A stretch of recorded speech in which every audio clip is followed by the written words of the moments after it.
नाही साहेब, साहेब ऐकव साहेब, आई रक्ताची शपथ सांगतो माझ्याकडे एवढे पैसे नाही आहेत तो साहेब. असं कसं सोडू? तुम्ही केलेल्या प्रॉपर्टी अँड बँकिंग फ्रॉडचे पुरावे आहेत माझ्याकडे. चुपचाप ठरवलेले पैसे बँक अकाउंटला टाकून दे, नाहीतर आयुष्य बरबाद करेन ना तुझं मी. मला नका अरेस्ट करू साहेब प्लीज.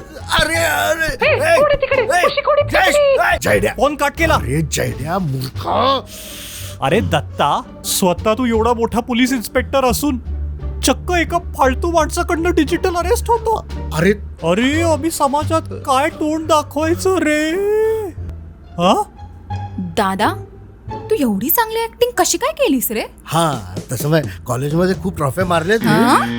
नाही नाही नाही म्हणजे काय आहे, इथे या कॉलवर पहिल्यांदा मी अगं ऍक्टिंगच करत होतो, पण नंतर नंतर काय झालं माहितीये, ते पात्र होतं ना, म्हणजे माझं असं माझ्या विक्टीम वगैरे असतात ना बिचारे, त्या पात्रामध्ये मी रमूनच गेलो ग. आणि नंतर ना मी सगळं विसरून गेलो की मी पोलीस आहे. म्हणजे एवढं दादा चुकलोय मी, चुकलोय.